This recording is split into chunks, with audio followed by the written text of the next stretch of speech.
नमस्कार, आकाशवाणी से प्रस्तुत है समाचार प्रभात।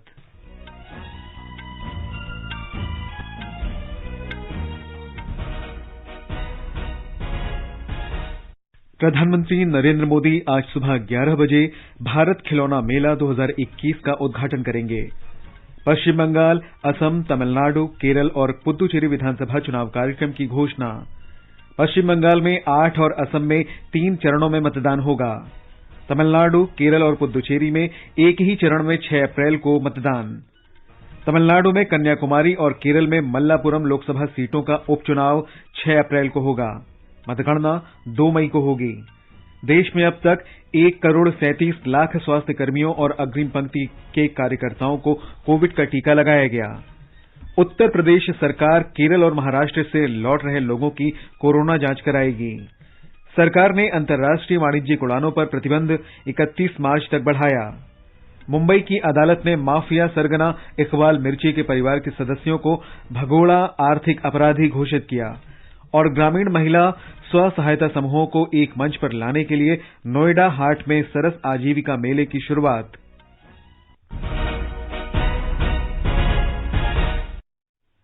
समाचार प्रभात में प्रियंका अरोड़ा के साथ मैं निखिल कुमार। कोविड महामारी से देश एकजुट होकर लड़ रहा है। आप भी हमारे साथ सुरक्षा और बचाव के 3 आसान उपायों का संकल्प लें। मास्क पहनें, 2 गज की सुरक्षित दूरी बनाए रखें, हाथ और मुंह साफ रखें। और अब समाचार विस्तार से। प्रधानमंत्री नरेंद्र मोदी आज वीडियो कॉन्फ्रेंस के माध्यम से भारत खिलौना मेले का उद्घाटन करेंगे। इसका आयोजन आत्मनिर्भर भारत और स्वदेशी उद्योगों को आगे बढ़ाने के लिए वोकल फॉर लोकल अभियान को बढ़ावा देगा। इसमें देश भर के 1000 से ज्यादा खिलौना निर्माताओं को खिलौनों को देखने और उन्हें खरीदने का अवसर मिलेगा। खिलौने बच्चों के मानसिक विकास और उनकी बुद्धिमत्ता बढ़ाने में सहायक होते हैं। इसलिए मेले के आयोजन का एक और उद्देश्य खिलौनों के माध्यम से हर उम्र के बच्चों में सीखने की प्रक्रिया रुचिकर बनाना है। प्रधानमंत्री ने पिछले वर्ष अगस्त में मन की बात कार्यक्रम में कहा था कि खिलौने न केवल बच्चों को नई गतिविधियां सिखलाते हैं, बल्कि वे उन्हें महत्वाकांक्षी भी बनाते हैं। बच्चों के समग्र विकास के लिए खिलौनों को महत्वपूर्ण बताते हुए प्रधानमंत्री ने देश में खिलौना निर्माण में तेजी लाने पर भी बल दिया था। टॉय इंडस्ट्री बहुत व्यापक है। इसे आगे बढ़ाने के लिए देश को मिलकर मेहनत करनी होगी। मैं अपने स्टार्टअप मित्रों को, हमारे नए उद्यमियों से कहता हूं, टीम अप फॉर टॉयज। आइए मिलकर खिलौने बनाएं। अब सभी के लिए लोकल खिलौनों के लिए वोकल होने का समय है। आइए हम अपने युवाओं के लिए कुछ नए प्रकार के अच्छी क्वालिटी वाले खिलौने बनाते हैं। खिलौना वो हो जिसकी मौजूदगी में बचपन खिले भी, खिलखिलाए भी। हमारे संवाददाता ने बताया है कि इस आयोजन से सरकार और उद्योग जगत को इस संबंध में चर्चा का अवसर मिलेगा कि भारत को खिलौना निर्माण और निर्यात का वैश्विक केंद्र बनाने के लिए निवेश किस प्रकार से आकर्षित किया जाए। 4 दिन के इस आयोजन का उद्देश्य सभी खरीदारों, खिलौना बेचने वालों, विद्यार्थियों और अध्यापकों सहित सभी हितधारकों को एक मंच प्रदान करना है। इसमें परंपरागत भारतीय खिलौनों के साथ इलेक्ट्रॉनिक खिलौने, प्लश खिलौने, पजल और गेम्स सहित आधुनिक खिलौने भी दिखाए जाएंगे। खिलौना मेला में खिलौना डिजाइन और उत्पादन के क्षेत्र में प्रसिद्ध भारतीय तथा अंतर्राष्ट्रीय वक्ता विचार विमर्श करेंगे। बच्चों के लिए यह मेला पारंपरिक खिलौना बनाने में कौशल प्रदर्शन और खिलौना संग्रहालयों तथा फैक्ट्रियों का वर्चुअल विजिट सहित अनेक गतिविधियों में भाग लेने का अवसर प्रदान करेगा। दीपेंद्र के साथ अनुपम मिश्र, आकाशवाणी समाचार, दिल्ली। पहली बार भारत सरकार लाई है बच्चों की फन और लर्निंग की जरूरत को पूरा करने वाले खिलौनों का अनोखा मेला, द इंडिया टॉय फेयर 2021, 27 फरवरी से 2 मार्च 2021। खेल है भाई, खेला है, बड़ा रंग बिरंगा खेला है, फन और लर्निंग से भरा खिलौनों का मेला है। पाए 1200 से भी अधिक एग्जिबिटर से खिलौने खरीदने का सुनहरा मौका। रजिस्टर करें www.theindiatoyfair.in पे। कर्नाटक में चन्नपट्टनम के लकड़ी के खिलौने फिर से लोकप्रियता हासिल कर रहे हैं। अब उन कलाकारों को प्रोत्साहन दिया गया है जिन्होंने ऐसे खिलौने बनाने बंद कर दिए थे। सरकार के ठोस प्रयासों से खिलौना कला फिर से लोकप्रियता हासिल कर रही है। पहला खिलौना मेला इसी दिशा में एक महत्वपूर्ण शुरुआत है। 4 दिन का ये मेला आज से शुरू हो रहा है। लकड़ी के खिलौने और सजावटी सामान बनाने वाली नर्चर इंडिया कंपनी भी इस मेले में भाग ले रही है। इस कंपनी की स्थापना 2018 में की गई थी और ये उत्तर प्रदेश, राजस्थान तथा कर्नाटक के कला शिल्प के आधार पर खिलौने बना रही है। कंपनी की सह संस्थापक सौम्या सुरेश ने आकाशवाणी को बताया कि भारत में बने लकड़ी के खिलौने दुनिया भर में प्रसिद्ध हैं।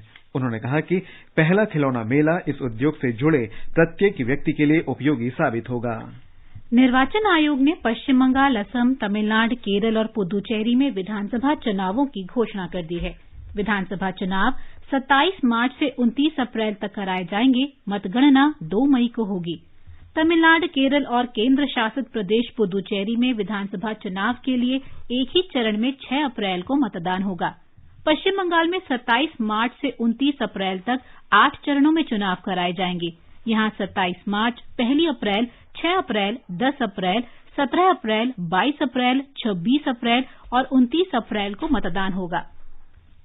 West Bengal, 8 phases. West Bengal first phase, date of poll 27 March. Second phase, date of poll 1st April. Third phase, date of poll 6th April. Phase 4, date of poll 10th April. Fifth phase, date of poll 17th April. Phase 6, date of poll 22nd April. Seventh phase, date of poll 26th April. Last phase, date of poll 29th April.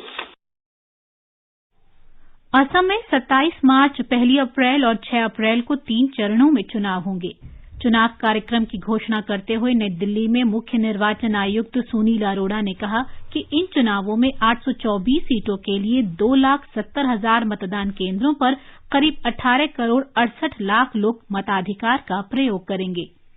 A total of 824 assembly constituencies shall be going for polls during these elections.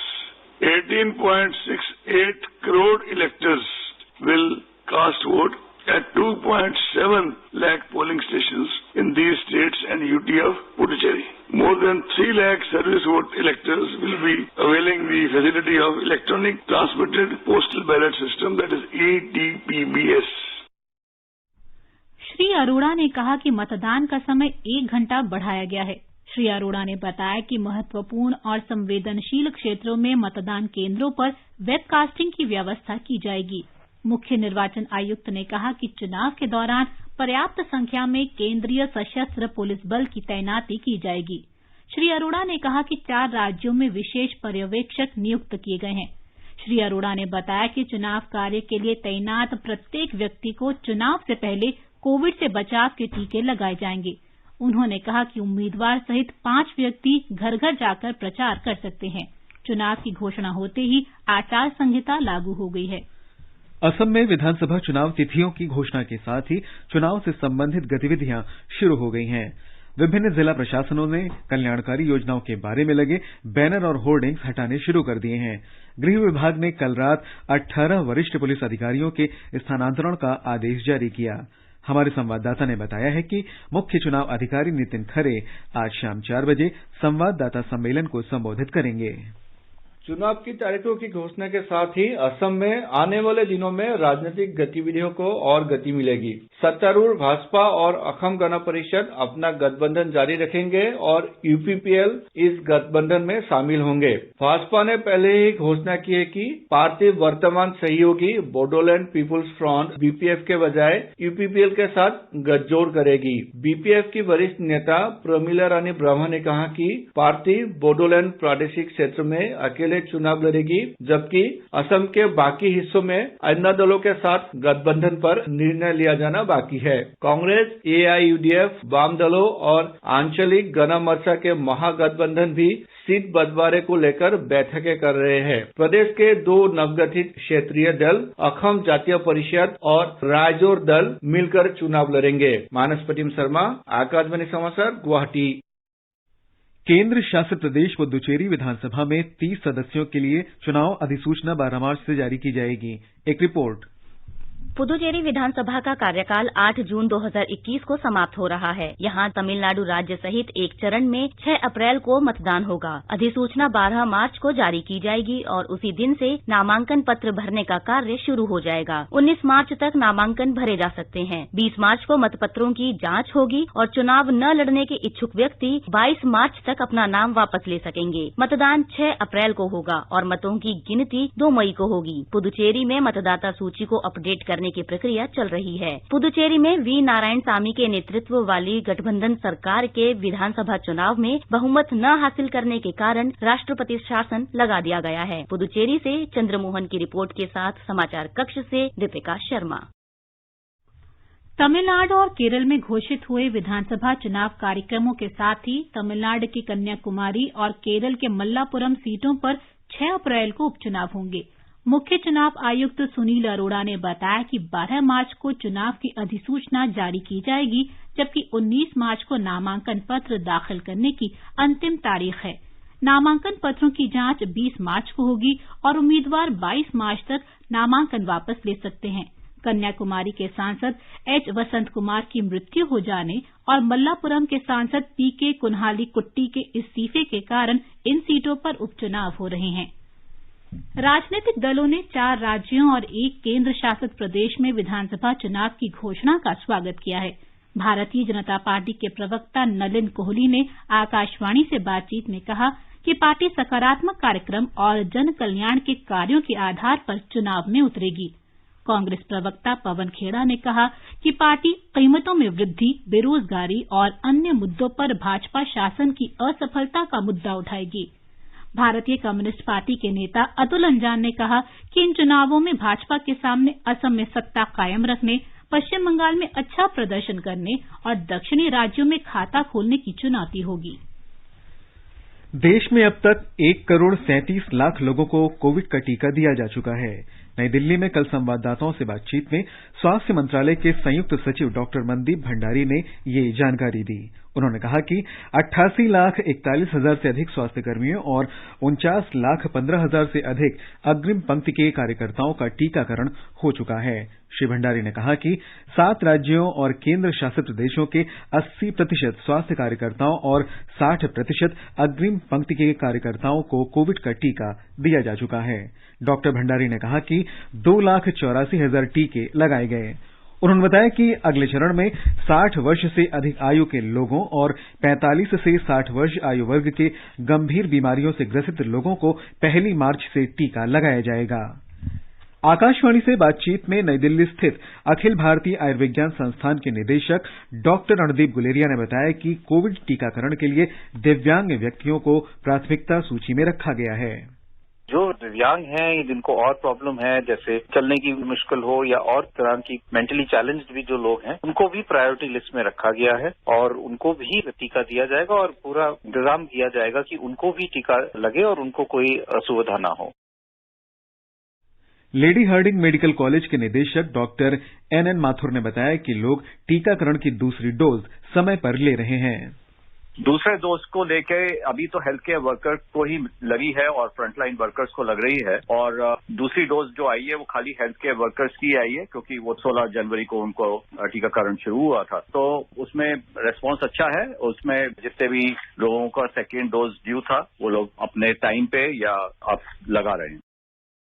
Uttar Pradesh सरकार ने केरल और महाराष्ट्र से लौट रहे लोगों के लिए नए दिशा निर्देश जारी किए हैं। कोरोना के बढ़ते मामलों को देखते हुए मुख्यमंत्री योगी आदित्यनाथ ने अधिकारियों से सतर्क रहने को कहा है। हमारे लखनऊ संवाददाता ने खबर दी है कि मुख्यमंत्री ने आवश्यक मामलों में कोरोना जांच अनिवार्य रूप से किए जाने पर बल दिया है।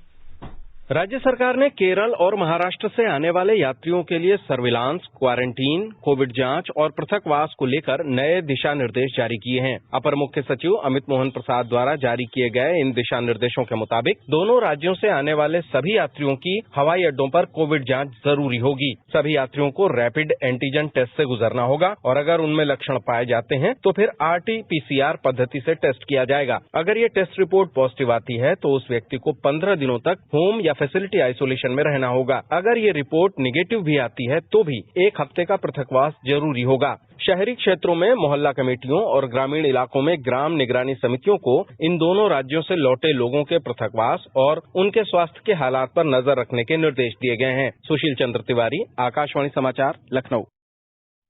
गुजरात में कोरोना टीकाकरण अभियान का अगला चरण 1 मार्च से शुरू होगा। उप मुख्यमंत्री नितिन पटेल ने संवाददाताओं को बताया कि इस चरण में 60 वर्ष से अधिक उम्र के लोगों को वैक्सीन दी जाएगी। ब्यौरा हमारे संवाददाता से।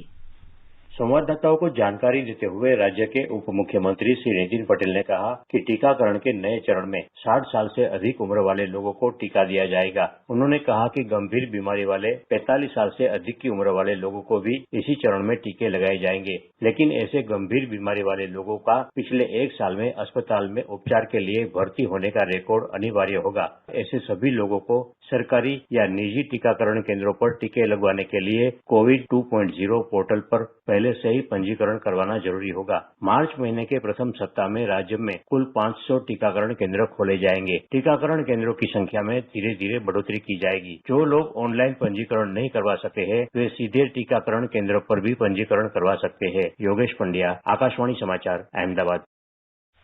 ओडिशा में 6 लाख से अधिक लोगों को कोविड से बचाव के टीके लगाए जा चुके हैं। अब तक करीब 6,13,000 में से 4.5 लाख से अधिक टीके स्वास्थ्य कर्मियों और अग्रिम पंक्ति के कार्यकर्ताओं को लगाए गए हैं।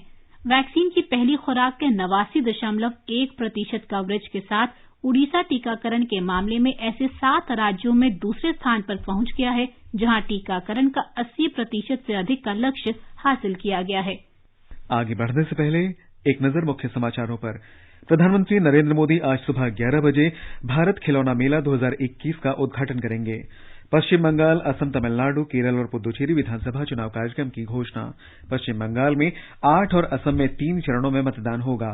तमिलनाडु, केरल और पुद्दुचेरी में एक ही चरण में 6 अप्रैल को मतदान। तमिलनाडु में कन्याकुमारी और केरल में मल्लापुरम लोकसभा सीटों का उपचुनाव 6 अप्रैल को होगा। मतगणना 2 मई को होगी। देश में अब तक 1,37 लाख स्वास्थ्य कर्मियों और अग्रिम पंक्ति के कार्यकर्ताओं को कोविड का टीका लगाया गया। उत्तर प्रदेश सरकार केरल और महाराष्ट्र से लौट रहे लोगों की कोरोना जांच कराएगी। सरकार ने अंतर्राष्ट्रीय वाणिज्यिक उड़ानों पर प्रतिबंध 31 मार्च तक बढ़ाया। मुंबई की अदालत ने माफिया सरगना इकबाल मिर्ची के परिवार के सदस्यों को भगोड़ा आर्थिक अपराधी घोषित किया और ग्रामीण महिला स्व सहायता समूहों को एक मंच पर लाने के लिए नोएडा हाट में सरस आजीविका मेले की शुरुआत। नागर विमानन महानिदेशालय ने अंतर्राष्ट्रीय वाणिज्यिक यात्री उड़ान सेवाओं के निलंबन की अवधि 31 मार्च तक बढ़ा दी है। महानिदेशालय के कल जारी परिपत्र में ये जानकारी दी गई। कोविड-19 महामारी के कारण अंतर्राष्ट्रीय उड़ान सेवाएं पिछले वर्ष 23 मार्च से निलंबित कर दी गई थीं। परिपत्र के अनुसार अलग अलग मामले के आधार पर सक्षम प्राधिकरण अंतर्राष्ट्रीय उड़ानों को चुनिंदा मार्गों पर अनुमति दे सकता है। कार्गो उड़ानों और डीजीसीए से विशेष रूप से अनुमोदित उड़ानों पर ये प्रतिबंध लागू नहीं होंगे। नागर विमानन महानिदेशालय ने घरेलू विमानन कंपनियों को ऐसे यात्रियों को टिकट मूल्य पर छूट देने को कहा है जो केवल केबिन बैग के साथ यात्रा करते हैं। फिलहाल यात्री केवल 7 किलोग्राम तक केबिन बैग और 15 किलोग्राम तक चेक इन बैग बिना किसी अतिरिक्त शुल्क के ले जा सकते हैं। मुंबई की एक विशेष अदालत ने माफिया सरगना इकबाल मिर्ची की पत्नी और 2 बेटों को धन शोधन के एक मामले में भगोड़ा आर्थिक अपराधी घोषित किया है और उनकी परिसंपत्ति जब्त करने के आदेश दिए हैं। देश और विदेश स्थित इन परिसंपत्तियों की कीमत लगभग 97 करोड़ रुपए आंकी गई है। आदेश देते हुए अदालत ने कहा कि मिर्ची की पत्नी हाजरा मेमन और बेटों जुनैद और आसिफ के नाम ये परिसंपत्तियां मादक पदार्थों की बिक्री की आय से खरीदी गई थीं। इकबाल मिर्ची की 2013 में लंदन में मौत हो गई थी। प्रवर्तन निदेशालय ने पिछले वर्ष दिसंबर में भगोड़ा आर्थिक अपराधी अधिनियम 2018 की धारा 12 और 4 के तहत अर्जी देकर इन्हें आर्थिक अपराधी घोषित करने का अनुरोध किया था। अदालत ने सभी आरोपियों को 16 फरवरी को पेश होने का नोटिस दिया था, लेकिन उनके पेश नहीं होने पर अदालत ने ये आदेश जारी किया। गुजरात के उप मुख्यमंत्री नितिन पटेल ने कल गांधीनगर में गुजरात बजट मोबाइल ऐप जारी किया। श्री पटेल ने संवाददाताओं को बताया कि इस मोबाइल ऐप में 5 खंड होंगे। इसमें 27 विभागों के लिए बजटीय आवंटन, बजट की मुख्य विशेषताएं, वित्त मंत्री का भाषण, बजट के महत्वपूर्ण पहलू और बजट से संबंधित समाचार शामिल होंगे। श्री पटेल ने कहा कि इस बार बजट ऑनलाइन उपलब्ध होगा। महीने भर तक चलने वाला राज्य विधानसभा का बजट सत्र 1 मार्च से शुरू होगा। वित्त वर्ष 2021-22 के लिए बजट 3 मार्च को प्रस्तुत किया जाएगा। केंद्रीय कृषि और किसान कल्याण मंत्री नरेंद्र सिंह तोमर ने कल नोएडा हाट में सरस आजीविका मेले का उद्घाटन किया। कृषि और किसान कल्याण राज्य मंत्री कैलाश चौधरी भी इस अवसर पर उपस्थित थे। श्री तोमर ने कहा कि ग्रामीण विकास मंत्रालय स्व सहायता समूहों में और अधिक महिलाओं को शामिल करने का प्रयास कर रहा है। उन्होंने कहा कि परिवार की आय और जीवन की गुणवत्ता बढ़ाने में इन समूहों की भूमिका महत्वपूर्ण है। सरस आजीविका मेला 14 मार्च तक चलेगा। इसका आयोजन ग्रामीण विकास मंत्रालय ने किया है। केंद्र शासित प्रदेश लद्दाख ने पर्यटन सीजन की तैयारियां शुरू कर दी हैं। कोरोना संक्रमण के खतरे को देखते हुए लद्दाख प्रशासन पर्यटन, शैक्षिक और आर्थिक गतिविधियां फिर शुरू करने से पहले पर्याप्त सावधानी बरत रहा है। जोजिला मार्ग कुछ ही दिनों में खुलने वाला है। प्रशासन ने पर्यटकों के लिए नई मानक संचालन प्रक्रिया की घोषणा की है। केंद्र शासित प्रदेश के पर्यटन और स्वास्थ्य संबंधी कमिश्नर सचिव रिगजिन सामफेल ने बताया कि वायु या सड़क मार्ग से लद्दाख में प्रवेश करने वाले पर्यटकों को अनिवार्य रूप से RT-PCR जांच की रिपोर्ट देनी होगी। कोविड पैंडेमिक को देखते हुए लद्दाख में जो भी टूरिस्ट आएंगे वो कम से कम 96 आवर्स का उनके पास RT-PCR का नेगेटिव सर्टिफिकेट होना अनिवार्य है और अगर ऐसा नहीं होता है तो उनका फिर हम लोग क्वारंटाइन करेंगे और जो भी SOP प्रोटोकॉल है उसको फॉलो करते हुए उनका टेस्ट करने के बाद ही उनको लद्दाख में एंट्री दिया जाएगा या लद्दाख में एक नॉर्मल टूरिस्ट की तरह उनको घूमने का परमिशन दिया जाएगा। प्रधानमंत्री नरेंद्र मोदी कल आकाशवाणी से मन की बात कार्यक्रम में देश विदेश के लोगों से अपने विचार साझा करेंगे। ये इस मासिक रेडियो कार्यक्रम की 74वीं कड़ी होगी। आकाशवाणी और दूरदर्शन के समूचे नेटवर्क पर इसका प्रसारण होगा। ये आकाशवाणी समाचार की वेबसाइट www.newsonair.com और news on AIR mobile app पर भी उपलब्ध रहेगा। मन की बात कार्यक्रम आकाशवाणी, दूरदर्शन समाचार, प्रधानमंत्री कार्यालय तथा सूचना और प्रसारण मंत्रालय के YouTube चैनलों पर भी सीधा प्रसारित होगा। केरल में आज श्रद्धालु अपने घरों से ही अत्तुकल पोंगल में हिस्सा लेंगे। पोंगल तिरुवनंतपुरम में अत्तुकल भगवती मंदिर का एक वार्षिक अनुष्ठान होता है। इस अवसर पर महिलाओं की विशाल उपस्थिति को गिनीज वर्ल्ड रिकॉर्ड में भी दर्ज किया गया है। सार्वजनिक स्थानों पर पोंगल पूजा प्रतिबंधित की गई है। और अब एक नजर आज के मौसम पर। राष्ट्रीय राजधानी दिल्ली में आज न्यूनतम तापमान 16 डिग्री सेल्सियस दर्ज किया गया। अधिकतम तापमान 33 डिग्री सेल्सियस रहने के आसार हैं। दिन में तेज हवा चल सकती है। मुंबई में मुख्य रूप से आसमान साफ रहेगा। चेन्नई में न्यूनतम तापमान 22 और अधिकतम 34 डिग्री सेल्सियस रहने की संभावना है। कोलकाता में सुबह कोहरा छाया रहा। आसमान मुख्य रूप से साफ रहेगा। श्रीनगर में बादल छाए रहेंगे। बारिश हो सकती है। जम्मू में गरज के साथ वर्षा हो सकती है। लेह में न्यूनतम तापमान 0 से 4 डिग्री नीचे दर्ज किया गया, जबकि अधिकतम तापमान 6 डिग्री सेल्सियस रहने का अनुमान है। गिलगित में सामान्य रूप से बादल छाए रहेंगे। ये समाचार हमारी वेबसाइट newsonair.com/हिंदी पर भी उपलब्ध हैं। और प्रियंका बताएं आज समाचार पत्रों में क्या खास है। जी निखिल, बंगाल, असम, तमिलनाडु, केरल और पुदुचेरी में चुनावी तारीखों का ऐलान आज प्रकाशित अखबारों में प्रमुखता से है।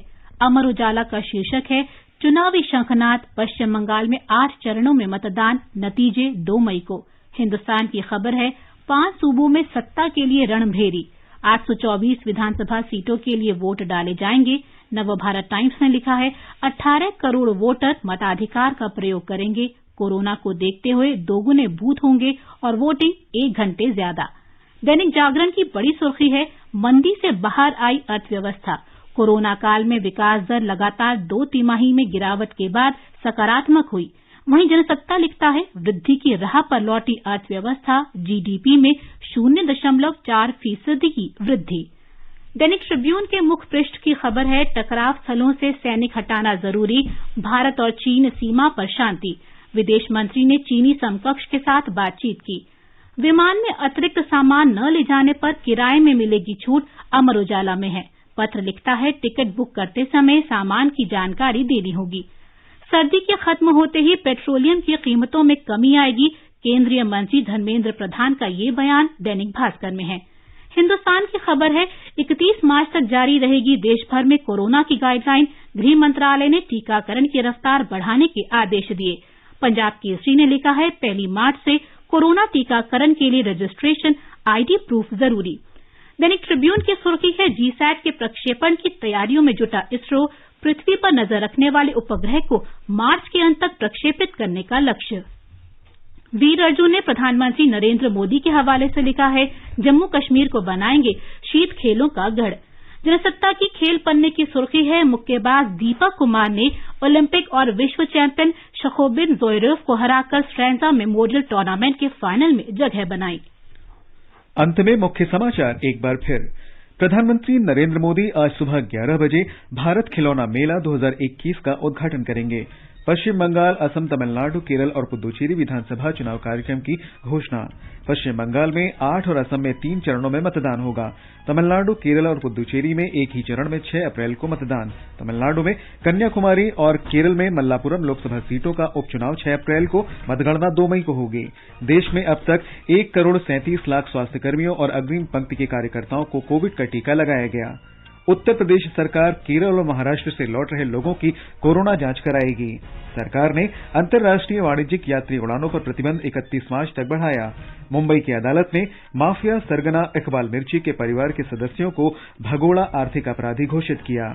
और ग्रामीण महिला स्व सहायता समूहों को एक मंच पर लाने के लिए नोएडा हाट में सरस आजीविका मेले की शुरुआत। इसके साथ ही समाचार प्रभात का ये अंक समाप्त हुआ। नमस्कार।